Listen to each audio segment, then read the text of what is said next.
the forgotten warriors of Rome.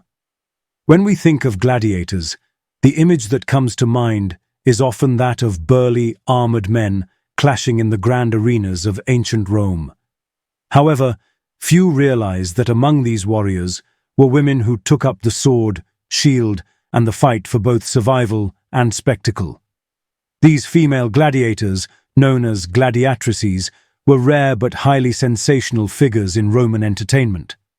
Though their numbers were few, their impact on Roman audiences was profound, proving that the thirst for blood sport knew no gender. Origins of women gladiators. The exact origins of female gladiators are somewhat obscure, but historical accounts suggest that they emerged as part of the broader gladiatorial culture that took hold of Rome from the late Republic into the imperial period. Unlike their male counterparts, who were often prisoners of war, criminals, or slaves trained from a young age, female gladiators were typically volunteers or women from lower social classes seeking fame, wealth, or the thrill of combat.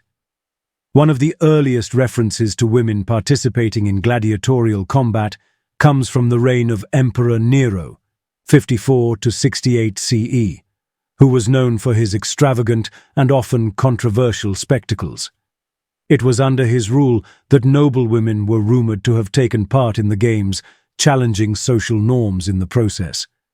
These events were meant to demonstrate Rome's power and excess, and the inclusion of women in combat added to the dramatic effect.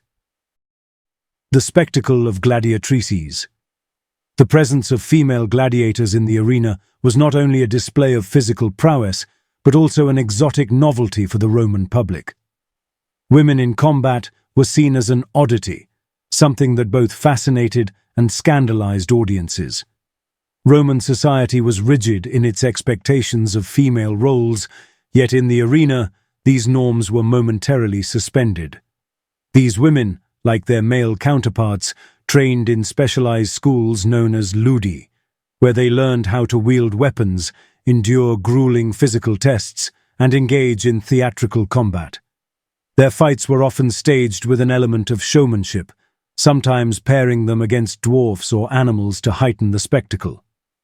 However, when two skilled female fighters clashed in the arena, it was a battle that could rival any fought by men, filled with the same brutality, strategy, and bloodshed that captivated Roman audiences. Roman writers often described these female warriors with both admiration and disdain. While some marveled at their physical abilities, others saw them as a perversion of traditional Roman values. Nevertheless, their presence in the Colosseum and other amphitheaters signified Rome's obsession with grand entertainment, where social boundaries were often blurred in the pursuit of thrilling performances. Famous women gladiators in history. One of the most notable historical references to female gladiators comes from a stone relief discovered in Halikarnassus, modern-day Turkey. The relief depicts two female fighters named Amazon and Achillea, whose names were likely inspired by legendary warrior women. The inscription notes that they fought to an honorable draw, suggesting that their skills were respected enough to avoid the typical fate of most gladiators, death or disgrace. The existence of female gladiators was also mentioned in Roman literature. The historian Cassius Dio recounted that Emperor Domitian, 81 to 96 CE, had women fight at his extravagant games, sometimes by torchlight in the dead of night, adding an eerie and dramatic flair to the spectacle. Suetonius, another Roman historian, recorded that Emperor Augustus imposed restrictions on aristocratic women participating in gladiatorial combat, indicating that the practice had grown popular enough to warrant official regulation. Opposition and decline. Despite their popularity, female gladiators were not universally accepted.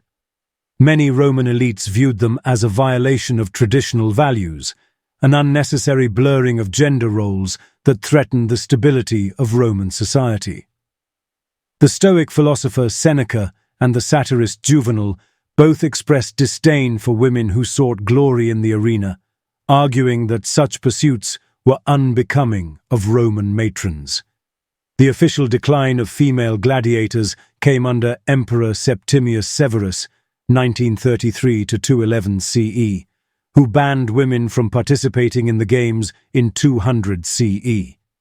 His edict was likely influenced by growing moral concerns and the perception that female participation in combat was undermining Roman decorum. From that point forward, while gladiatorial combat continued for another century, women were gradually excluded from the profession, their legacy fading into history. The lives of gladiatrices. While most female gladiators were either slaves or women from impoverished backgrounds, some came from more privileged classes. Some noble women, drawn by the thrill of combat and the defiance of societal expectations, trained and fought in the arena despite the stigma it carried. For many, the appeal was the same as it was for male gladiators, a chance to gain notoriety, wealth, and a form of personal freedom through combat. However, life as a gladiatrix was perilous. Training was brutal, injuries were common, and survival depended on skill and luck. Unlike male gladiators, whose careers could sometimes lead to freedom and status, women faced additional challenges in securing their place in history. Few written records survive, leaving much of their lives shrouded in mystery. Legacy of the Gladiatrices. Though their time in the arena was brief compared to their male counterparts, female gladiators left an undeniable mark on Roman culture. Their battles challenged traditional gender roles, defied expectations, and demonstrated the raw power and resilience of women in a world that largely sought to confine them to domestic roles. Today, their story is being rediscovered through archaeological findings, historical texts, and renewed scholarly interest. The gladiatrices, once mere footnotes in the grand narrative of Rome, are now being recognized as fierce warriors who fought not just for spectacle, but for a place in history. In the grand amphitheaters of Rome, where the roar of the crowd dictated life and death, these women stood as testaments to courage, skill, and the relentless human spirit. Their legacy serves as a reminder that even in the most brutal of times, women found ways to break boundaries, wield power, and carve their own place in history.